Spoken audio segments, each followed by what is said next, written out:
Voilà, on commence notre cours traditionnel du jeudi sur une ou quelques explications liées à la paracha.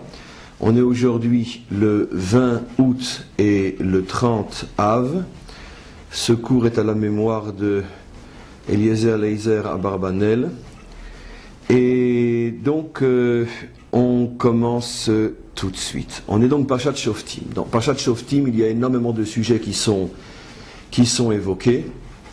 Et en particulier, la fin de la paracha va parler d'une série de lois concernant l'armée, concernant la guerre ou les guerres, ce qu'il faut faire, comment il faut se comporter, quelle est la mise en condition avant que une armée juive entame le combat. Alors il est clair que, on le sait, et c'est même un devoir de le savoir, que la Torah se lit, se comprend à différents niveaux.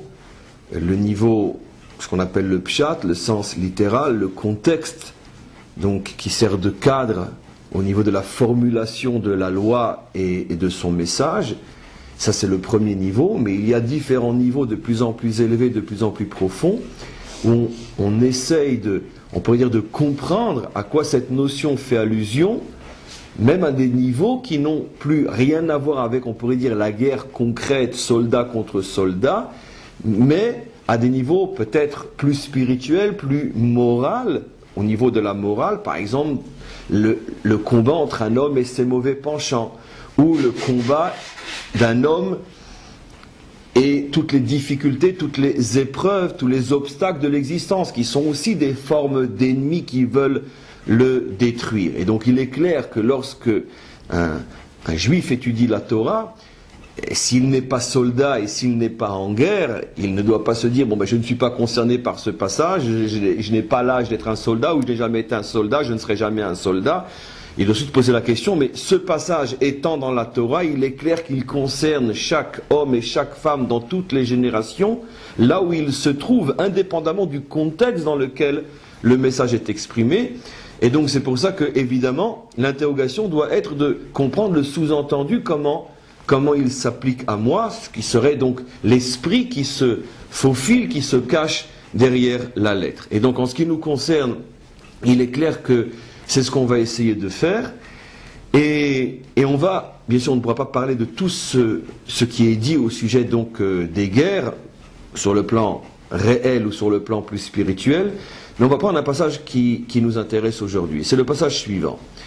La Torah nous dit que lorsque les soldats donc sont sur le point d'engager les combats, à ce moment-là, se tenait devant eux ce qu'on appelle, on pourrait dire, le Kohen des armées, qu'on appelle le Kohen à Mashiach. C'est intéressant, il porte le nom de Mashiach Milchama, celui qui a été oint pour être le Kohen des armées, c'est-à-dire que l'armée avait sa propre, on pourrait dire, autorité religieuse. Et là on va voir aussi bien sûr quel est le sous-entendu au niveau de l'esprit. Et donc ce qu'on pourrait aujourd'hui nommer l'aumônier des armées, et toutes les armées ont leur propre, on pourrait dire, institution religieuse, l'aumônier des armées, bien que bien sûr c'est beaucoup plus profond que ça. En tous les cas, il y avait un Kohen qui avait pratiquement le statut d'un Kohen Gadol. On apprend par ailleurs dans différentes lois que énormément de lois concernant le Kohen Gadol concernaient aussi ce Kohen. On sait qu'il y a une différence énorme entre le chef des Kohanim qu'on appelle le Kohen Gadol et les Kohanim standards, simples, les autres. Il y a des lois qui ne concernent que le Kohen Gadol.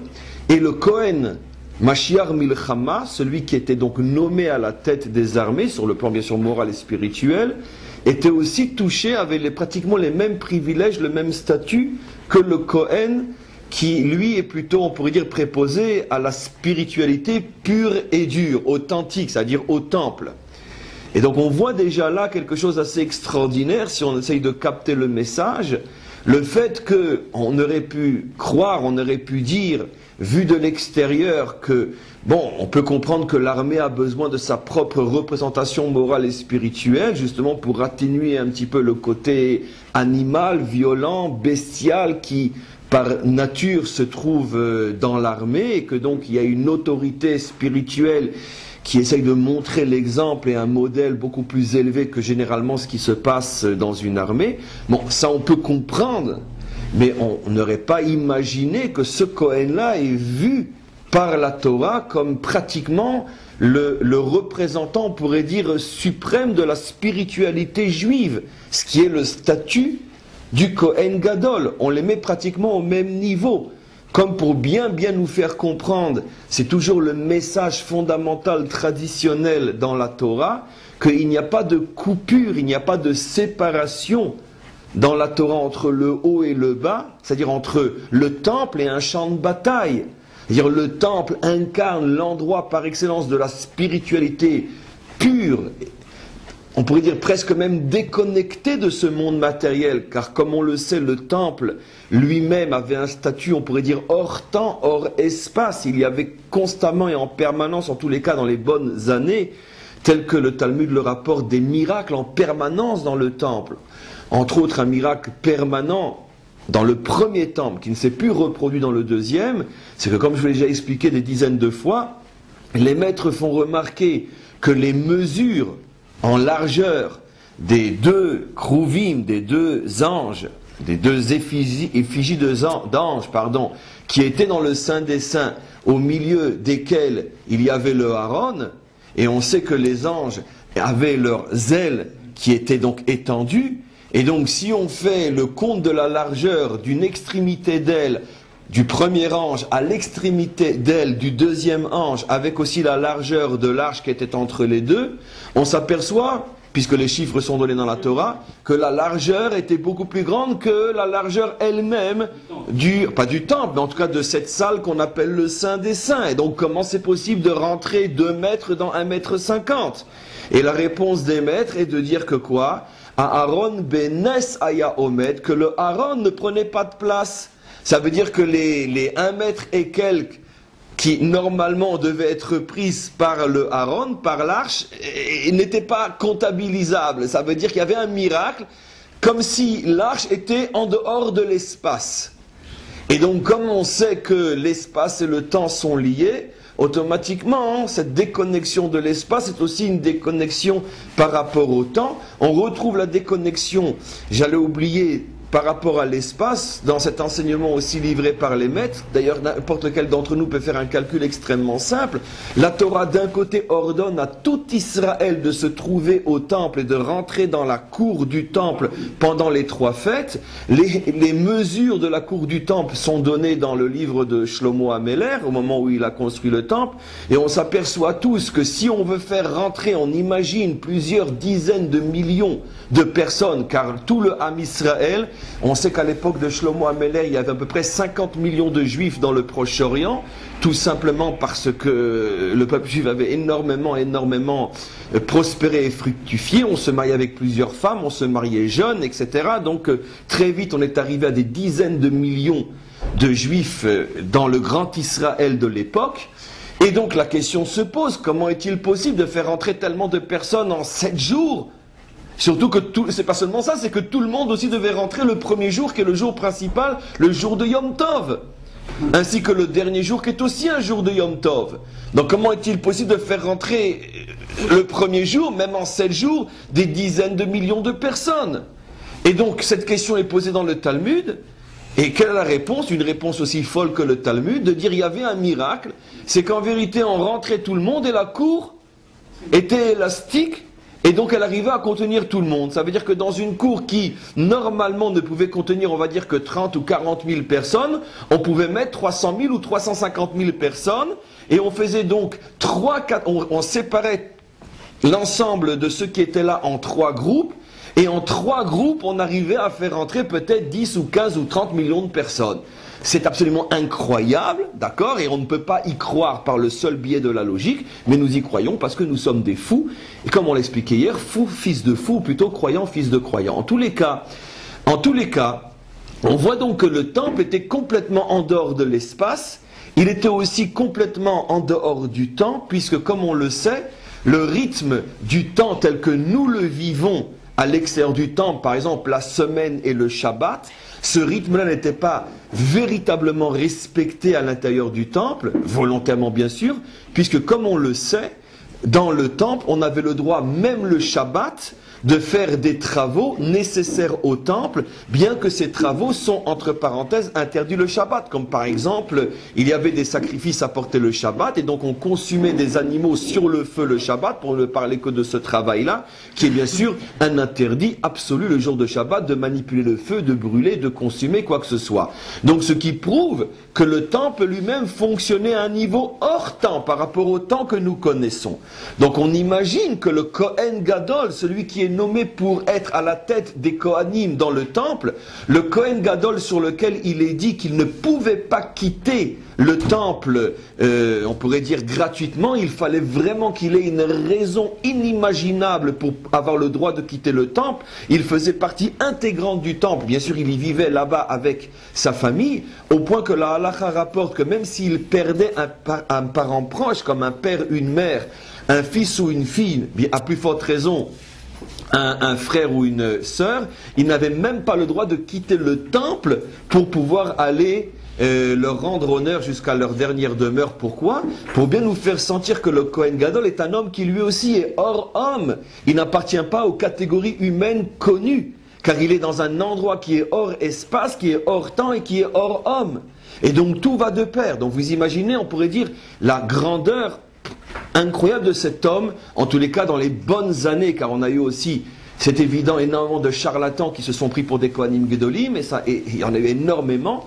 On sait très bien à quel point les prophètes ont tapé, critiqué et hurlé sur ces charlatans-là. Mais grâce à Dieu, il y a eu énormément de Kohen Gadol extraordinaires dans notre histoire, qui étaient des hommes d'une sainteté inimaginable. Donc, on peut comprendre que dans le temple, qui est le haut lieu de la spiritualité pure et dure, se trouve un homme qui est le représentant de la spiritualité pure et dure, d'accord?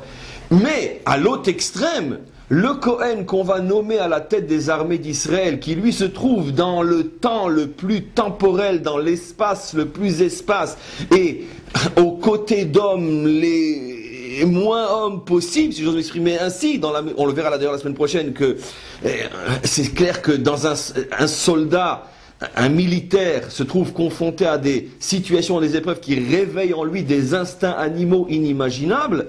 Et donc, celui qui est préposé à ces hommes-là, on se serait aussi attendu à ce que ce soit, bon, un Kohen Besséder, mais en tous les cas, pas je ne sais quoi spirituel. Or, voilà que la halakha explique que ce Kohen-là est au même niveau, pratiquement à une virgule près, ce Kohen-là est au même niveau que le Kohen qui, lui, le Kohen Gadol, qui ne quitte pas le temple.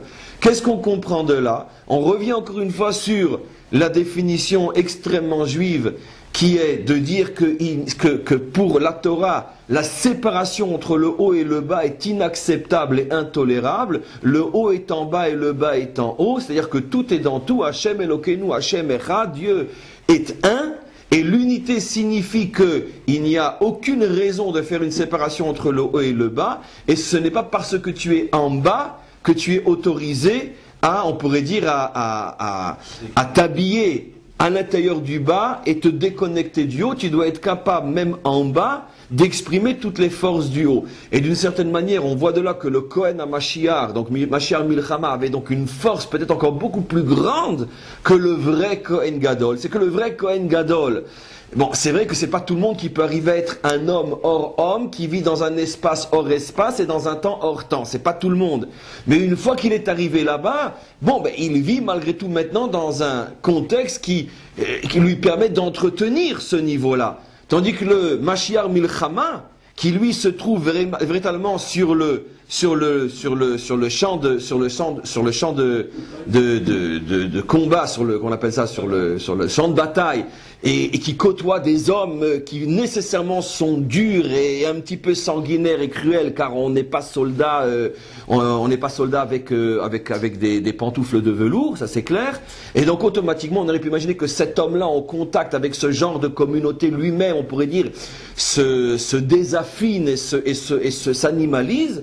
Et la Torah nous apprend que non, c'était ça la force inimaginable de ce Kohen-là, c'est qu'il arrivait à garder un statut très proche de celui du Kohen Gadol. Donc ça c'est déjà une leçon extraordinaire pour nous. Si on essaye de décoder par rapport à nous, cela signifie quoi? Cela signifie que, bien sûr, tous les personnages bibliques, tous ceux dont parle la Torah, sont aussi des forces qui se trouvent à l'intérieur de chacun d'entre nous, en ce sens que l'homme est un microcosme de l'univers tout entier, et donc chacun d'entre nous a aussi une force qui s'appelle le soldat, comme on va approfondir aujourd'hui, et chacun d'entre nous a aussi une force qui s'appelle le Kohen Mashiach Milchama. Ça veut dire que chacun d'entre nous a une force qui lui permet, lorsqu'il est en situation de combat avec ce monde, et que tout le monde sait que lorsque on se bat avec ce monde, on se matérialise, on se grossit, parce que le monde, on pourrait dire, oblige celui qui se confronte à lui à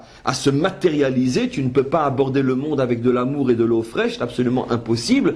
Tu as besoin de rentrer dans ce monde et automatiquement tu es éclaboussé par la vulgarité de ce monde, et on aurait pu croire que donc automatiquement si l'homme chute on ne peut pas trop lui en vouloir. C'est pour ça que la Torah nous apprend que non, il y a une force spirituelle dans l'homme qui s'appelle Mashiach Milchama, et celui-là, cette force-là, si tu te donnes la peine de la réveiller, c'est un petit peu lié au cours d'hier aussi, tu t'apercevras que même dans ce monde, aucune épreuve, aucune difficulté, aucun obstacle ne peut véritablement avoir cause de ta véritable morale et de ta véritable spiritualité. En tout cas, on va continuer un petit peu. Qu'est-ce qui se passait donc avant que les combats ne commencent?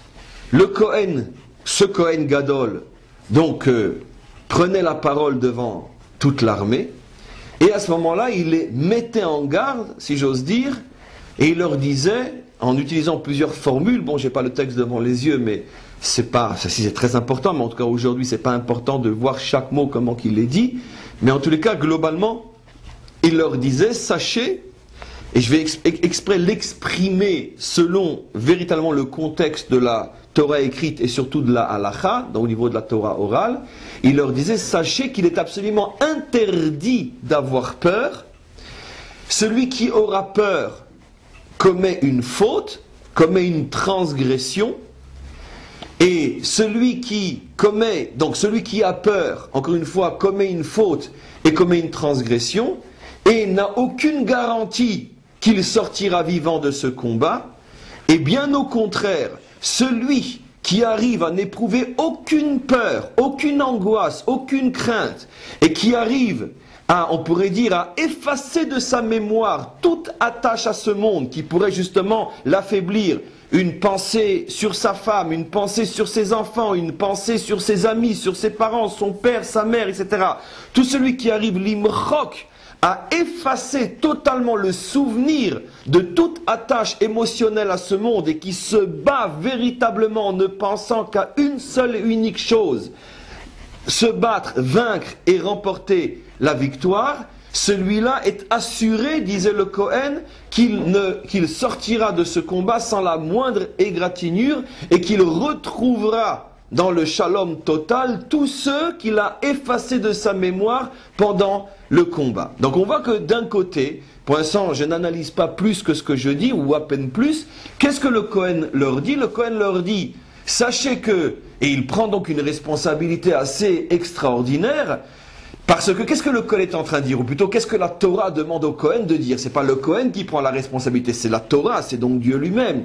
Qu'est-ce que Dieu prend comme responsabilité? De dire la chose suivante, que celui qui se bat véritablement, en faisant abstraction de tout sentiment, de toute pensée qui peut l'affaiblir, celui-là, c'est sûr et certain qu'il reviendra vivant, et celui qui a des pensées de peur, de crainte, de panique, etc., non seulement la pensée elle-même est une faute aussi grave que n'importe quelle faute de la Torah, mais en plus, il se désarme, il enlève sa protection, cette protection bien sûr providentielle qui repose sur chaque soldat, il enlève sa protection et va savoir ce qu'il va lui arriver. Alors, ce texte, bien sûr, pose une question énorme qu'on a presque honte de poser tellement elle touche un sujet sensible. C'est que, apparemment, ça ne correspond pas à la réalité. C'est apparemment une foutaise totale. Pourquoi? Parce que Dieu sait ô combien de soldats, de véritables héros, qui ont prouvé pendant des années et des années et des années qu'ils étaient largement et plus encore au niveau qui est décrit ici dans le sens de ne pas avoir peur et de se donner entièrement pour la cause qu'ils représentent, comme peu importe qui, etc.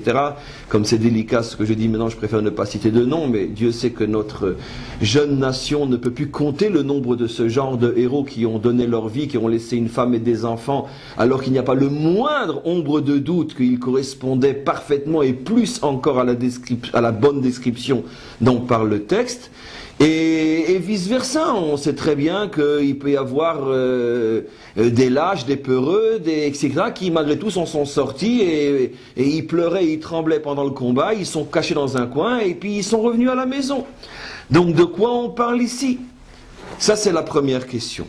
Deuxième question, c'est que la suite du texte semble, comme je vais vous le montrer, semble contredire tout ce que l'on vient d'expliquer dans le texte lui-même, à part la question que j'ai demandée. Pourquoi? Qu'est-ce que dit le texte?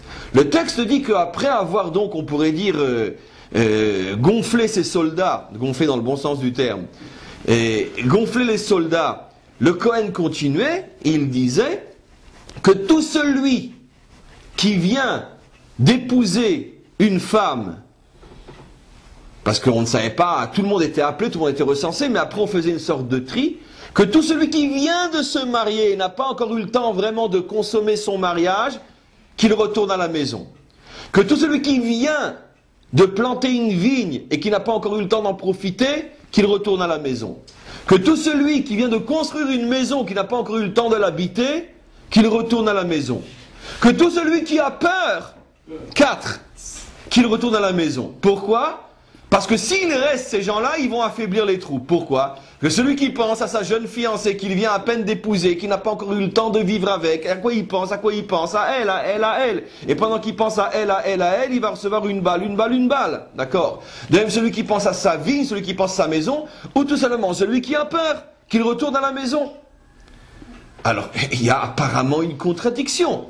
On vient de nous dire que le Cohen est là pour les monter et leur faire comprendre qu'il ne faut avoir peur de rien. Et d'un autre côté, on nous dit que oui, que finalement, ceux qui ont peur, ceux qui ont, on pourrait dire, une raison, entre parenthèses, objective d'avoir peur, alors qu'ils peuvent rentrer. Mais alors tout le monde va se mettre dans une des quatre catégories. Parce que même celui qui n'a ni nouvelle femme, ni nouvelle maison, ni nouvelle vigne, on lui ouvre une quatrième catégorie, c'est seulement de dire celui qui a peur. Alors qui va rester?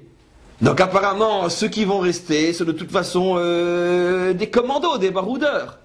De quoi on parle ici? Il y a donc une contradiction flagrante entre le... Alors, il y a une explication qui est la suivante. Et qui rejoint, c'est pour ça que d'une manière extrêmement providentielle, qui rejoint les cours qu'on a commencé dans la rubrique de la Emouna. On a commencé donc maintenant le matin, depuis le début de la semaine, on a commencé une rubrique qui va durer jusqu'au fêtes, qui parle donc essentiellement de la Emouna, de l'attachement réel à Hachem. Et on touche justement ces notions-là dans cette paracha. On va d'abord expliquer selon le contexte, et puis après on va sortir le message par rapport à nous.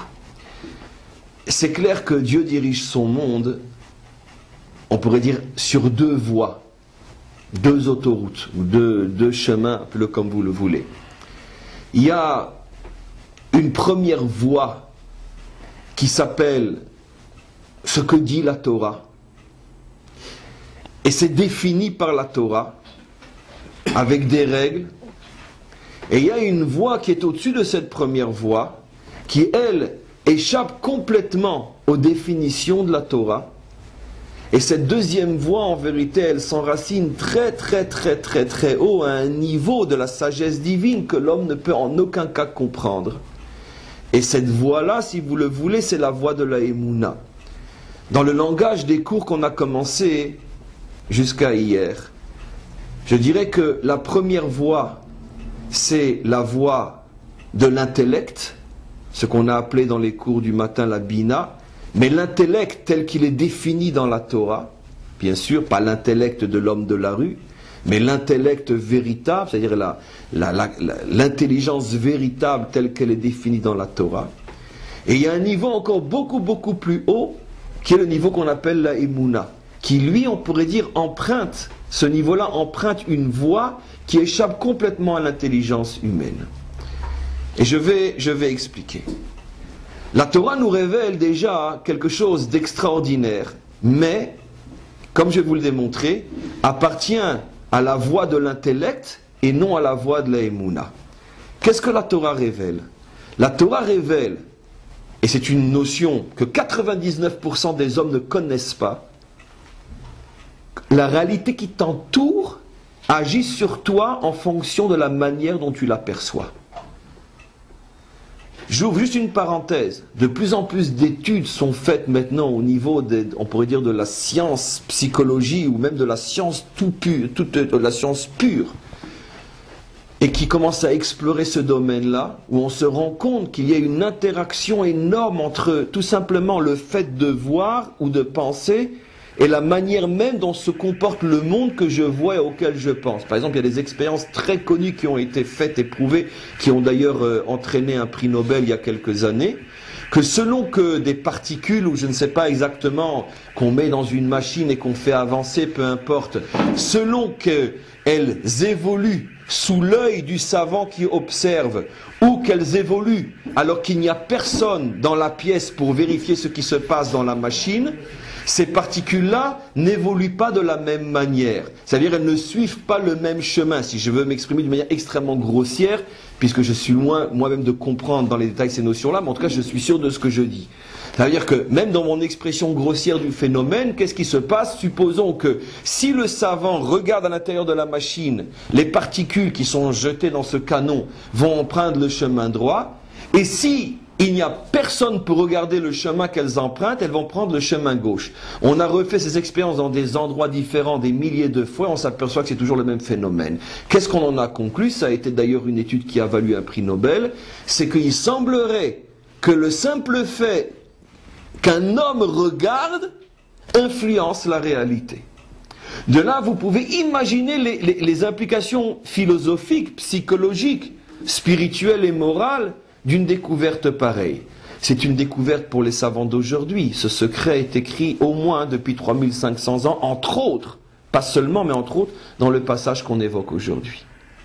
C'est-à-dire que, qu'est-ce que la Torah nous dit? Que la manière dont, avec ton cerveau, avec tes yeux, tu vas voir l'ennemi qui est en face de toi, c'est toi qui vas créer le danger ou la victoire.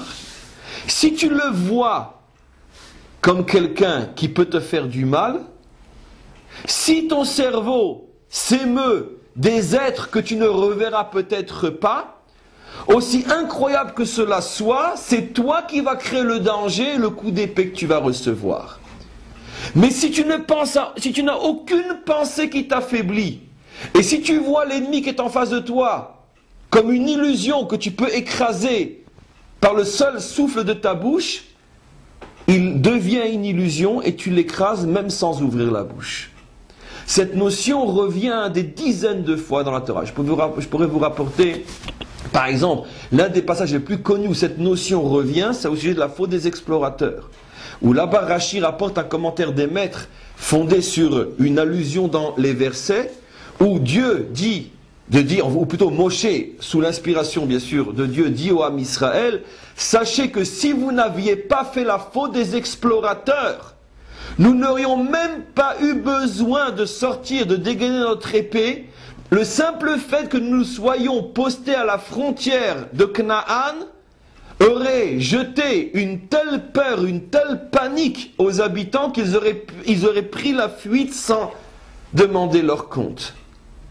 Mais comme il y a eu cette faute et que cette faute-là nous a d'une certaine manière souillés et affaissés, maintenant on est obligé de se battre et il a fallu 14 ans de guerre, 14 ans de conquête jusqu'à ce que Israël puisse s'installer sur sa terre, et encore, comme on le sait dans le livre de Josué et des juges, que finalement jamais le pays n'a été véritablement fini d'être conquis, il est toujours resté des enclaves ici et là, d'ennemis qui n'ont jamais été vaincus, dont la plus célèbre de toutes, bien sûr, les Philistins, dans la bande de Gaza.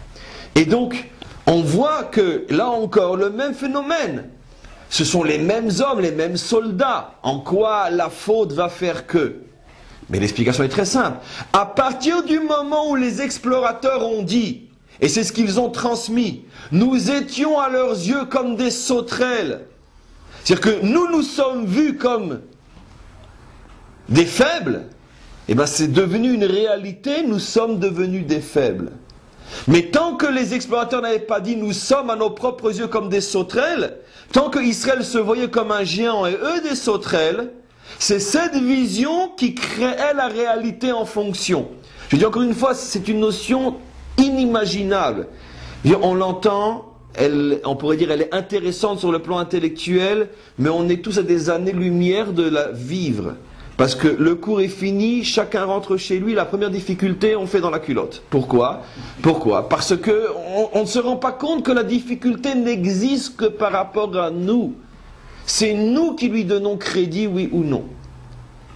Il s'est rapporté, au niveau des explications profondes des maîtres d'Israël, bien que ce que je veux dire est une chose qu'il faut mesurer selon le cas et selon la personne, mais en tout cas l'idée est intéressante, comme quoi des fois, un juste, lorsque il est dans la difficulté, il ne prie même pas pour demander à Hachem de l'aider. Pourquoi? Si c'est pas dans la difficulté, alors quand tu vas lui demander? Parce que le fait de prier et de dire aide-moi, c'est en soi déjà donner une réalité au problème. Parce que si tu dis aide-moi, ça veut dire que le problème te dérange. Et donc le juste des fois arrive à un niveau où il ne veut même pas prier pour ne pas donner plus de réalité au problème qu'il en a déjà. Et c'est comme ça que tu dégonfles le problème et que tu le transformes en illusion. Et que tu te rends compte que le problème n'était là que pour être surmonté.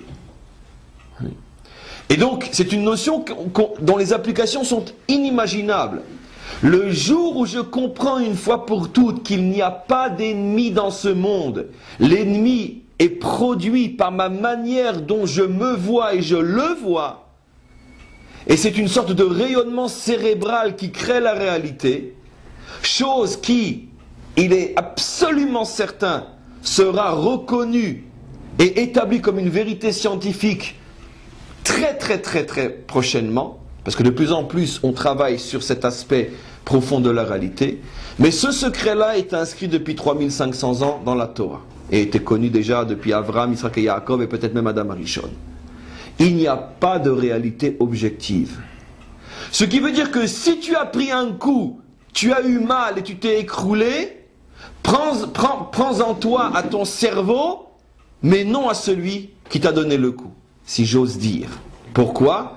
Parce que c'est ton cerveau qui a créé l'ennemi et qui a créé la claque. Si tu l'avais vu comme une illusion, il n'aurait pas pu te toucher. Maintenant, c'est clair que selon que l'ennemi est énorme, j'ai intérêt à avoir un cerveau gigantesque pour pouvoir... Donc c'est clair qu'encore une fois, c'est un cours, et comme tous les cours, ça a le désavantage d'être dans les nuages. Mais c'est vrai, c'est parce que nous sommes dans les nuages et que nous sommes incapables de faire descendre une vérité cette vérité dans notre vie, qu'elle n'en est pas moins réelle. Un homme qui est arrivé à comprendre ce secret-là traverse l'existence comme un baroudeur. Plus rien ne peut l'atteindre. Plus rien ne peut l'atteindre. Et même s'il prend un coup, il ne le ressent pas. De là, j'ouvre une nouvelle porte extraordinaire. On a déjà parlé de cette notion-là, mais regardez. Très souvent, l'ignorant, que je préfère appeler l'idiot, parce que généralement ça va ensemble, vient et pose la question, comment? Mais regarde, mais les justes aussi, ils souffrent. Les justes aussi sont touchés. Comment tu peux dire que celui qui sert Dieu est préservé? La question est tellement nulle, parce que tellement elle est facile, qu'il faut être nul pour la poser. Parce que c'est facile de poser une question facile. Mais comment qu'on répond facilement à cette question facile? Mais qui te dit qu'il souffre? Qui te dit qu'il souffre? La souffrance, c'est le coup ou c'est la manière de le recevoir? Tu comprends? Donnons un exemple simple. D'accord? Dans deux endroits, on est en train d'ouvrir une personne avec un scalpel. Dans un endroit, on est en train de le torturer, que Dieu préserve. Dans un autre endroit, on est en train de le sauver. C'est pas l'acte qui témoigne de ce qu'on fait, c'est l'intention. C'est ce qui est caché, c'est le non-dit. Donc tu as interrogé le juste pour savoir comment il vit son épreuve. Toi tu te projettes en lui.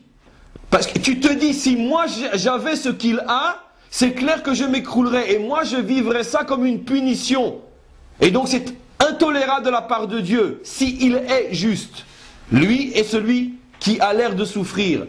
Mais tu as interrogé le vrai juste pour savoir comment lui vit l'épreuve. S'il s'agit d'un vrai juste, tu ne l'entendras jamais se plaindre, jamais se révolter et jamais dire que c'est injuste, si c'est un vrai juste. Et tous les vrais justes qui ont été éprouvés dans l'existence n'ont jamais perçu leur épreuve comme une punition et comme un signe ou une preuve que Dieu est méchant, injuste ou n'existe pas. Le symbole absolu de ce que je dis, c'est qui? C'est Rabbi Akiva, qui au moment où on est en train de le dépecer vivant, est en train de faire le Shema Israël, et quand ses propres élèves, qui le connaissent depuis des décennies, puisqu'il a vécu jusqu'à l'âge de 120 ans, lui demandent, mais Rabbeinu Atkan, mais jusqu'où tu vas aller? Mais c'est pas possible. Comment tu trouves la quiétude de dire le Shema Israël à un moment où... D'où tu trouves ces forces? Il leur explique, toute ma vie j'ai travaillé pour arriver à ce niveau-là. Et il arrive à un niveau où il ne sent plus rien. Pourquoi? Parce qu'il a une vision du monde fondamentalement différente, même de ses propres élèves. Et le même acte est perçu jusqu'à être ressenti par Rabbi Akiva d'une manière fondamentalement différente. Eux voient qu'on lui arrache la peau en lambeaux, et lui voit qu'on le caresse avec des roses. Pas seulement il le voit, il le ressent. Donc bien sûr, on est loin d'être Rabbi Akiva, mais à notre niveau, la notion est fondamentale. Celui qui a compris que la réalité n'est que le produit de son cerveau, celui-là devient un homme nouveau, un homme différent. Il ne se plaint jamais de ce qui lui arrive, il n'en veut jamais à personne, parce qu'il sait que tout est parti de là. Ça, c'est le secret, entre parenthèses, intellectuel, puisque ça touche la compréhension, que nous révèle la Torah dans cette paracha. C'est ce que le Kohen Gadol explique aux soldats. Vous allez dans quelques instants vous trouver en face de barbares, de cannibales, qui vont tout faire pour vous faire très peur, comme c'est expliqué après dans la suite du texte. Comment les soldats idolâtres avaient on pourrait dire, tout un jeu psychologique pour, avant la bataille, faire peur, jusqu'à décourager et faire fuir l'ennemi, d'accord, ce qu'on appelle la guerre psychologique, et les idolâtres étaient très très forts là-dedans. Et donc vous allez vous retrouver dans quelques instants devant des êtres apparemment monstrueux, d'accord, qui vont vous montrer, comme c'était d'ailleurs le cas pendant des siècles dans les armées, qui vont vous montrer sur leur lance, d'accord, les crânes des têtes coupées de leurs précédents combats, comme le faisaient les Indiens, etc. Tout ça, guerre psychologique pour vous faire peur, ne les regardez même pas, ils n'existent même pas. C'est une illusion. Si vous les voyez comme une illusion, vous marcherez dessus comme on marche sur son ombre, qui n'existe pas, qui n'est qu'une illusion. Ce ne sont que de l'ombre. Les 3D. Voilà. Et donc, ça c'est, encore une fois, la dimension intellect que révèle la Torah. Mais j'ai expliqué qu'il y a une autre voie dans la Torah, qui est au-dessus de cette voie-là, et qui, elle, ne peut s'appliquer que pour et que sur des tzadikim d'un très haut niveau, qui sont encore plus hauts que la hauteur de la Torah. C'est-à-dire qu'ils sont encore plus hauts que l'intellect de la Torah. Ça veut dire que tu pourrais imaginer, concrètement, qu'est-ce que je veux dire, que un soldat juste, mais qui est un grand juste, rentre au combat, il n'a plus de femme, plus d'enfants, plus rien, il ne pense à rien, il ne pense qu'à une seule chose, le Dieu d'Israël est sauvé son peuple, d'accord, et il meurt au combat. Qu'est-ce qu'on fait? La famille porte plainte au tribunal céleste, elle découpe ce passage de la Torah, et elle dit au bon Dieu, alors, mon fils, mon frère, mon mari, il n'a pas accompli ce que le Kohen demande. Dieu n'est pas un menteur. Il sait très bien que cet homme-là, car nous le savons aussi, a accompli, et plus encore, ce que demande la Torah. Donc pourquoi il est mort au combat? qu'est-ce que dit Dieu? Il existe une autre voie. Une voie qui est au-dessus de cette voie-là. Une voie sur laquelle il est dit, mes pensées ne sont pas les vôtres et mes chemins ne sont pas les vôtres. Votre chemin, c'est le chemin de la Torah. C'est le chemin que je vous ai donné. Comme il est dit, vous suivrez le chemin de la Torah. Vous irez dans les chemins de la Torah. Ça, c'est votre chemin. Mais je me suis réservé un chemin que je ne vous ai pas donné, qui n'est pas dans la Torah. Un chemin qui est au-dessus de ce chemin-là, dans lequel je ne fais avancer que des êtres d'élite inimaginables, qui sont au-delà de la norme, qui eux peuvent avancer dans ce chemin-là. Car il existe d'autres chemins, vous ne pouvez pas tout comprendre, il y a des secrets à l'intérieur du secret. Je sais pourquoi j'ai fait ça. J'ai peut-être besoin de lui là-haut. Peut-être que ce soldat-là va pouvoir faire encore beaucoup plus de travail avec moi à mes côtés, assis sur mon trône, qu'en bas, avec une mitraillette et l'uniforme. Peut-être que justement que le combat est tellement intense et le danger, entre parenthèses, est tellement grand que j'ai besoin à mes côtés des meilleurs d'Israël. Et c'est pour ça que lui, je l'ai pris, je le nomme à la tête de mes armées d'en haut. Car on sait, la Torah dit que Dieu aussi a ses propres armées. Il est appelé dans la Torah Ish Milchama, un Dieu de guerre. Il est appelé Hashem Tsevakot, le Dieu des armées. Donc il a aussi ses armées. Il a besoin d'un Ramatka, il a besoin d'un chef d'état-major. Je l'ai pris pour être chef d'état-major. C'est pour ça que je l'ai amené là-haut. Et il continue à se battre. Il n'est pas mort du tout. Il a été nommé chef d'état-major des armées de Dieu. Alors bien sûr, c'est difficile pour la femme, le père, la mère, le frère ou la sœur, ou les enfants, d'accepter, c'est vrai. C'est pour ça que, comme on l'a expliqué depuis le début de la semaine, l'âme, l'homme, est doté d'une force qui s'appelle la Emouna. Au moment où je suis confronté à ce genre de situation, où ça passe, où ça casse, pour que ça passe, il faut la Emouna. À ce moment-là, le parachute s'ouvre, le parachute de la Emouna, et je ne m'écrase pas au sol. Ah, on m'a repris mon mari. Ah, on m'a repris mon père. Ah, on m'a repris mon frère. Pourquoi? On m'a repris mon fils, c'est le père qui parle. Pourquoi? Parce que Dieu avait besoin d'un chef d'état-major. Qui peut-il trouver de mieux que ce héros-là?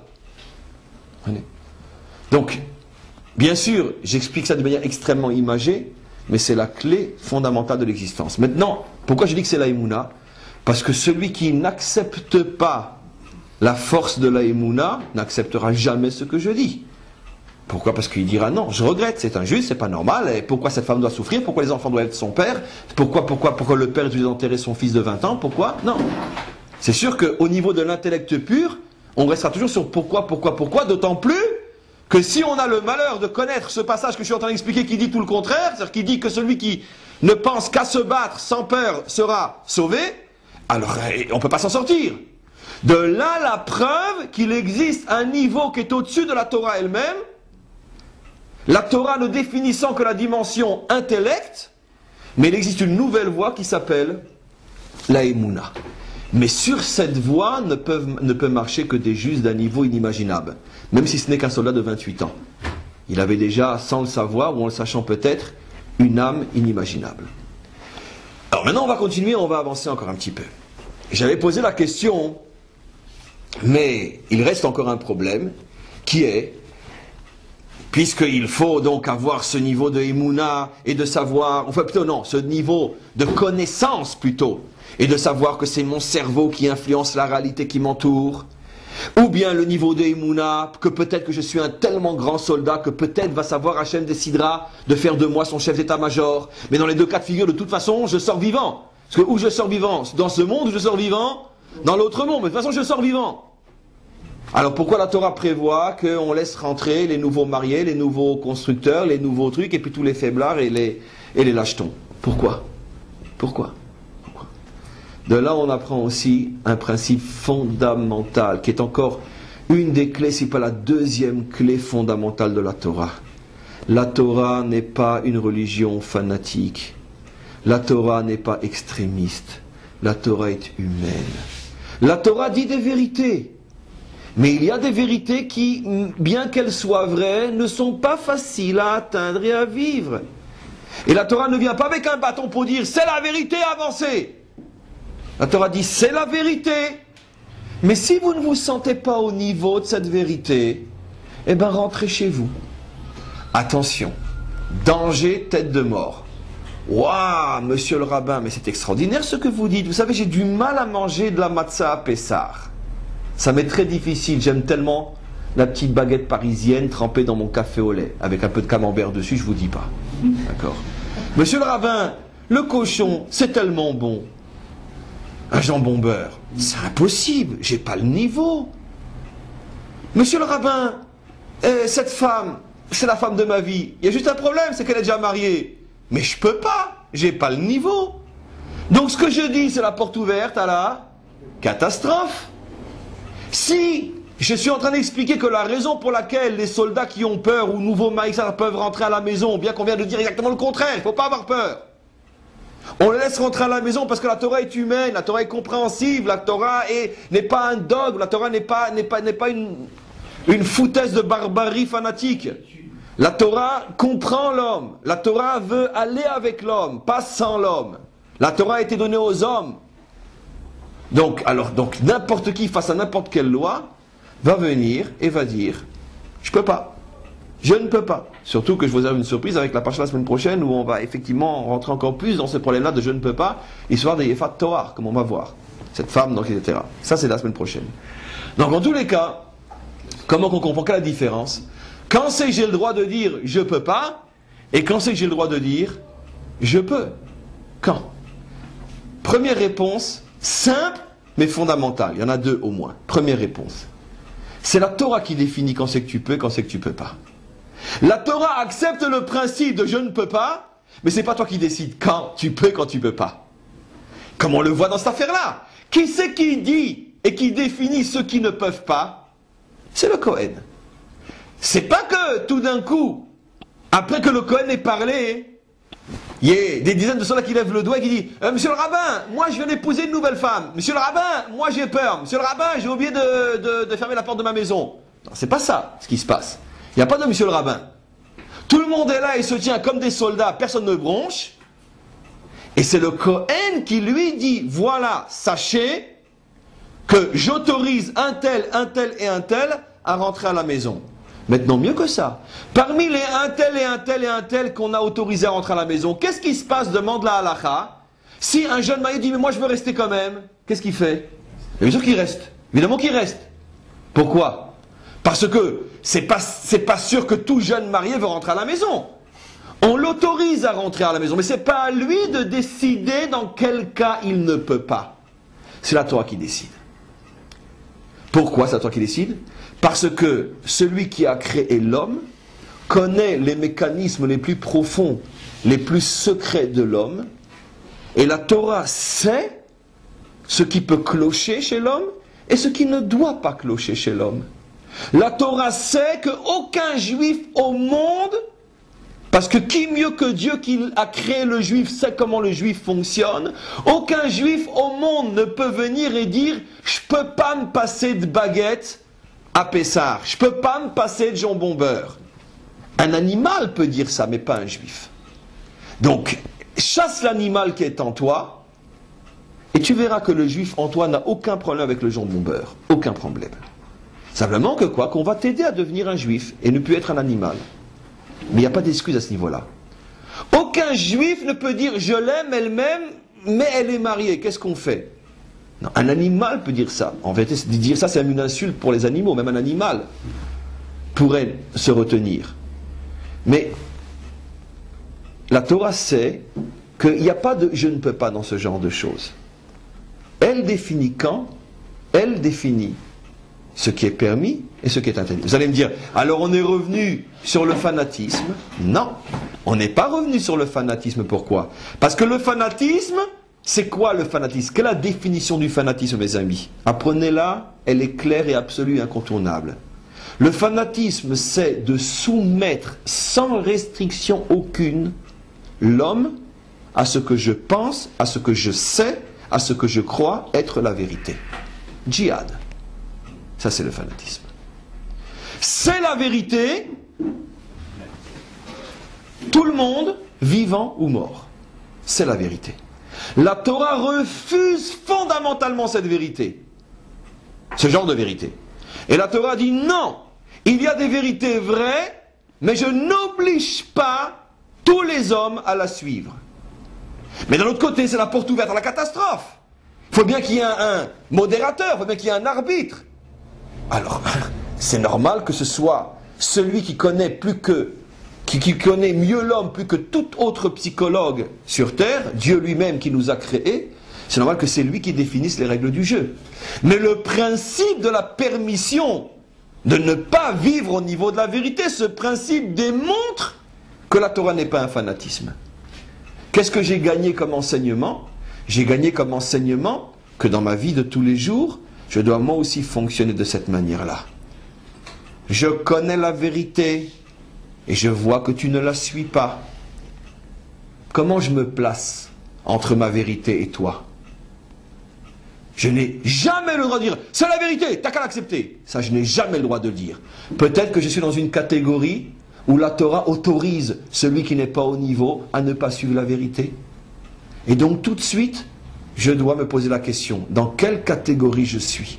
À partir du moment où un juif vit constamment avec ce questionnement, il ne peut donc jamais devenir un fanatique.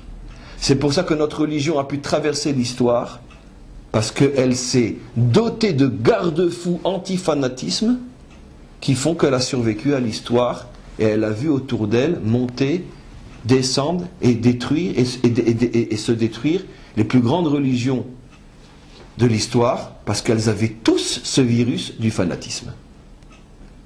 Et donc la Torah nous protège de ça en nous obligeant à chaque fois que l'on est face à un problème, un conflit entre ma vérité ou la vérité, ce qui est encore plus grave quand c'est la vérité, et ton idiotie, qu'est-ce que je fais? Qui je choisis?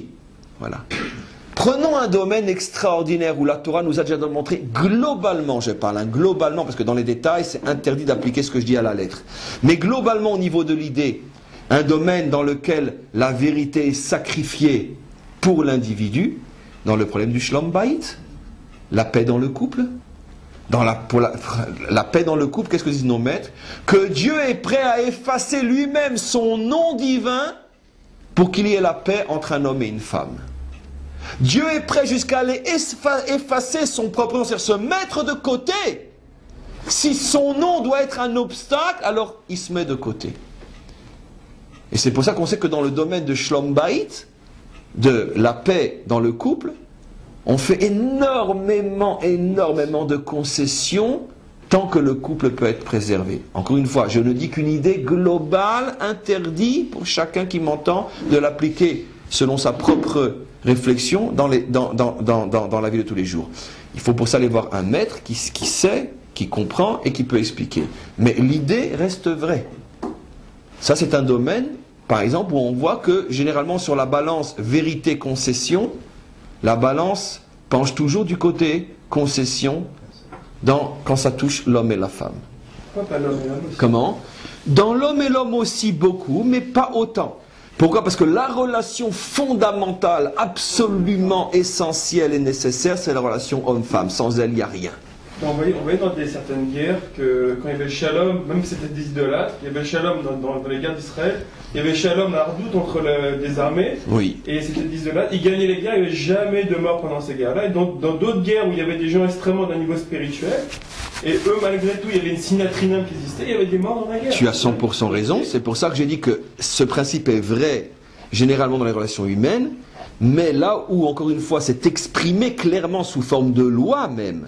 Il n'y a pas une loi qui dit dans la relation entre un homme et un homme ce principe-là. Mais entre l'homme et la femme, c'est dit. Maintenant, comme l'homme et la femme, c'est le modèle des relations humaines, automatiquement cette notion, au niveau de son esprit, va s'étendre à toutes les relations humaines. Mais le modèle, le makor, la source de ce phénomène-là, de la concession ou de l'annulation de la vérité face à la relation, c'est-à-dire que mieux vaut une relation bancale ou fausse que la vérité vraie et la séparation. Comme on le sait, je veux dire, une grande partie des couples qui divorcent, c'est parce que justement le problème c'est que les deux ont raison. Mais on ne peut pas être un couple qui tient quand les deux ont raison. Il faut forcément vivre avec un qui n'a pas raison. Parce que c'est très difficile lorsque les deux ont raison. La vérité, le couple ne supporte pas la vérité. Mais encore une fois, ce que je dis peut être très dangereux si c'est mal compris, mais l'idée reste globale. Reste globalement vraie. Donc, on a pratiquement, on pourrait dire, grâce à cette paracha, et on est sur le point de terminer, on a fait le tour d'une notion extrêmement importante que je veux résumer parce que véritablement ça en vaut la peine. Première notion que nous avons appris et qui s'applique à chacun d'entre nous dans tous les détails de l'existence, ne viens jamais te plaindre d'avoir été victime d'un mauvais coup, d'un obstacle, d'une épreuve, d'une souffrance qui justifierait le fait que tu t'es écroulé. Sache que la Torah affirme qu'un homme, selon sa manière de recevoir le coup, de le voir, de le penser, selon sa manière, bonne ou mauvaise, c'est lui qui crée le résultat. Se tenir sur ses jambes ou s'écrouler, c'est lui qui tient. L'homme n'a pas entre ses mains le choix de recevoir ou non un coup. Ça, c'est bien sûr la providence. Mais tu as le choix absolu de décider comment tu vas le recevoir. Comme une illusion qui est aussitôt oubliée, ou comme quelque chose que tu vas porter avec toi toute ta vie, tu t'en relèveras pas. C'est dans ton cerveau que ça se passe et nulle part ailleurs. Et donc travaille ton cerveau. Ça, c'est une vérité absolue dans la Torah. Un juif qui a compris ça, c'est fini. Il cherche plus de bouc émissaire, il n'est plus en colère avec personne, il rentre à l'intérieur de lui-même et il fait le point avec lui-même. Deuxième notion fondamentale qu'on a appris aujourd'hui, c'est que il existe une vérité qui est au-dessus de cette vérité et qui s'appelle la Emouna. Des fois, vu de l'extérieur, les choses ne fonctionnent pas aussi facilement que j'ai l'air de le dire et il semble y avoir des erreurs de parcours. Sache qu'en vérité, il n'y a pas d'erreur de parcours. Il y a simplement une voie qui est au-dessus de cette voie-là. Et que des fois, Hachem a besoin, à ses côtés, d'être tout à fait unique. Et tout à fait, on pourrait dire, une élite spirituelle qui ont des âmes inimaginables. Et que ceux-là ont besoin d'être précisément aux côtés d'Hachem pour pouvoir accomplir des missions qu'on ne peut pas accomplir dans ce monde, parce que dans ce monde, quoi qu'il en soit, tout reste extrêmement limité, quelle que soit la grandeur d'un homme. Et troisièmement, qu'est-ce qu'on a appris? On a appris que la Torah nous interdit d'obliger sans nuance les hommes à suivre la vérité. Et le plus bel exemple, c'est dans cette paracha, où le Kohen, après avoir saoulé les soldats en leur disant « il n'y a aucune raison d'avoir peur », lui-même leur dit « ceux qui ont peur qu'ils rentrent ». C'est un cri de tolérance inimaginable, un cri d'amour réel de l'homme inimaginable. On se fout d'une vérité qui fait mal aux hommes. Ce genre de vérité ne nous intéresse pas. On veut une vérité qui fait du bien aux hommes, pas qui fasse du mal aux hommes. Et donc, ce principe-là est un principe fondamental, appliqué dans la vie de tous les jours. C'est mon garde-fou contre l'intolérance. À chaque fois que j'ai envie d'exploser de colère, de devenir violent, parce que je ne supporte pas l'imbécilité de ceux qui ne comprennent pas la vérité, je dois me dire, mais après tout, la Torah elle-même supporte les imbéciles. Tu te crois mieux que le bon Dieu, toi? Elle aussi autorise les idiots à rentrer chez eux alors qu'on vient de leur dire qu'il n'y a aucune raison d'avoir peur. Donc, ne sois pas plus fanatique que le bon Dieu lui-même, qui ne l'est pas du tout d'ailleurs.